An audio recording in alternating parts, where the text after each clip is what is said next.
everyone, Dr. Ash is here. Today is a little bit of briefing about should you take Anavar or you shouldn't take Anavar. What is Anavar? What is the myth about it? What is the reality about it? And do they match? So as I explained in my previous video, Anavar is a DHT or synthetic derivative of the dihydrotestosterone, and it made for the patient with a severe problem such as burnt or some kind of low immune system such as HIV patient. And the reason they made this, the idea was they making kind of steroid that cause raise up of the blood cells, red blood cell, activate the bone marrow, at the same time help the recovery, and also preventing the patient from losing muscle mass, while they didn't want all the side effect of the other steroids such as pure testosterone or dianabol, such as nandrolone, which we know it as DECA. So they wanted to prevent all of those side effects, including prostate enlargement, liver toxicity, suppression of the own testosterone production, and at the same time it caused all the benefits such as gaining muscle, enhancing the activation of the bone marrow, so it increased the red blood cell, white blood cell, and helped the person to recover. So that was the idea when they made this drug. So in nature it doesn't exist. It's a synthetic drug from the laboratory. And these are all the advertisements that you hear all over the internet. So many people, especially at the young age when they get into the bodybuilding, they thought, okay, if I take Anavar, I will be shredded like Bruce Lee, then I will be bulk like Arnold Schwarzenegger. And that's the idea, they're gonna get it and they're not gonna have any side effect. Spoiler alert is that, yes, there are advertisements that it can cause lean muscle, it can increase the strength, it can cause fat loss, and also it has mild side effects, again, on the liver, kidney, prostate, and your testicle. But what's the reality? First of all, if you're a healthy adult and if you don't have a declined testosterone, taking Anavar even at 15 to 20 milligram per day not gonna show much effect on your daily activity. There is the saying that it will increase the strength, but I guarantee the strength gain that you're gonna get from Anavar, it's kind of equal to creatine.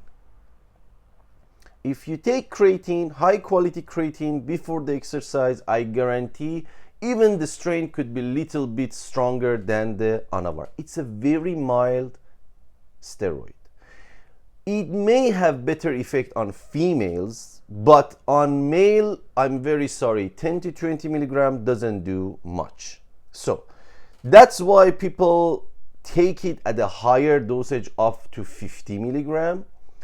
Well, that's the time it will cause liver toxicity, it will cause suppression of your own testosterone production. Even at 20 milligram, it does affect on the testicles.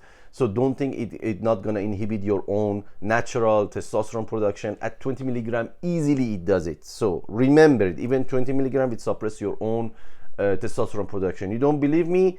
Go on it for 2 weeks and do the blood test, and you're gonna see, and go on it for 2 weeks and then do your test and see the level of your testosterone, free testosterone. So it does that. And yes, at 50 milligram you can see some kind of basically you can see some reduction of the adipose tissue, you can see some dry muscle mass increase, you can see the increase of the dry muscle mass. And yes, it is true that it doesn't cause water retention, that's 100% true, but with the cost of losing your own testosterone production, not much gain, and at the same time all kind of toxicity that come from anything else. So that's, and the problem is you're gonna pay $70, $80, between $60 to $70, $80 for one pack of for example Anavar, which can come with a cost of high possibility that it is Winstrol, because there are too much fake Anavar out there. So these are the problem with that. The second part I wanted to explain, some people stacking Anavar in their post cycle therapy.